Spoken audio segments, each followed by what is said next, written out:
Mayursinh Jadeja chemist association રાજકોટના president તરીકેની ફરજ બજાવું છું. મેં હમણાં જ તે ન્યૂઝમાં જોયું, ન્યૂઝના માધ્યમથી જ એટલે કે આપના માધ્યમથી જ ખબર પડેલી કે લાલપરી તળાવ પાસે એક આવો દવાનો જે એક્સપાયરી દવા કહેવાય, એક્સપાયરી દવાઓનો મોટો જથ્થો મળેલો છે. હું એવું માનું છું કે ક્યાંક ને ક્યાંક જે જથ્થો જોતા મને એવું લાગેલું કે આ જથ્થો કોઈ જેમણે મેડિકલ સ્ટોર બંધ કરી દીધો હોય એવા વ્યક્તિઓ દ્વારા જે પડ્યો રહ્યો હોય છે દવાનો જથ્થો, એ દવાનો જથ્થો આ ફેંકવામાં આવેલો છે. અધરવાઇઝ અમારે ત્યાં સિસ્ટમ છે કે રિટેલરની કોઈ પણ દવાઓ એક્સપાયર થઈ હોય એ હોલસેલરને રિટર્ન કરે એટલે એમને એમના પૈસા અમુક ટકા પૈસા કાપી અને એમને પૈસા પરત મળી જતા હોય છે. એટલે ક્યાંય રિટેલરોએ આવો દવાનો જથ્થો ફેંકવાની જરૂર પડતી હોય એવું મારી દ્રષ્ટિએ યોગ્ય નથી અને દેખાતું પણ નથી મને. પણ આ દવાઓનો જથ્થો ક્યાંક ને ક્યાંક કોઈએ બંધ કરી દીધેલું હોય મેડિકલ સ્ટોર અને એમના દ્વારા ફેંકવામાં આવેલું હોય એવું લાગી રહ્યું છે. આપણે જોઈએ તો હકીકતમાં તો આ રીતના દવાનો જથ્થો ફેંકવો એ મારી દ્રષ્ટિએ જરાય યોગ્ય નથી. જે રીતના દવાનો જથ્થો ઉકેલામાં ફેંકવામાં આવેલો છે, આપણને સૌને ખબર છે કે જાનવરોની આદત હોય છે કે ઉકેલામાં હેઠવાડને આ તે બધું પડેલું હોય એ ખાવાની ક્યાંક ને ક્યાંક આદત હોય છે. જો આવી રીતના જાહેરમાં આવો દવાનો જથ્થો ફેંકવામાં આવે અને કોઈ જનાવર દ્વારા જો આ દવાનો જથ્થો ખાઈ જવામાં આવે તો એને ખૂબ જ ગંભીર એના પરિણામો આવી શકે છે, મૃત્યુ પણ થઈ શકે છે, હું માનું છું ત્યાં સુધી.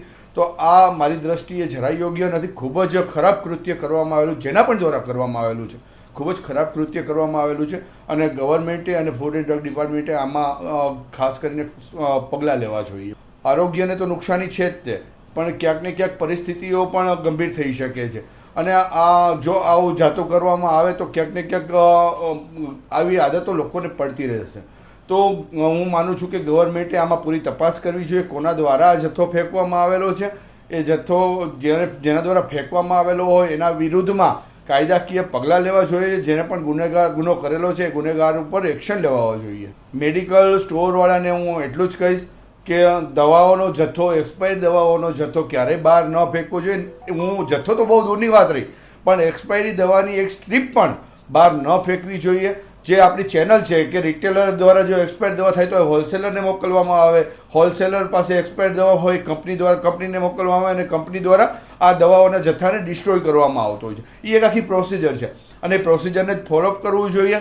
ક્યાંય પણ આવો જથ્થો મળે તો આમ જનતાને પણ મારી રિક્વાયરમેન્ટ છે, મારી અપીલ છે કેટલી કે આમ જનતાએ પણ આવો કોઈ દવાઓનો જથ્થો જો કોઈ જાહેરમાં ફેંકતો હોય તો એનું ધ્યાન રાખવું જોઈએ અને એની તાત્કાલિક જાણ ગવર્મેન્ટને એટલે કે આપણા કોર્પોરેશનને અથવા તો ફૂડ એન્ડ ડ્રગ ડિપાર્ટમેન્ટને જાણ કરવી જોઈએ.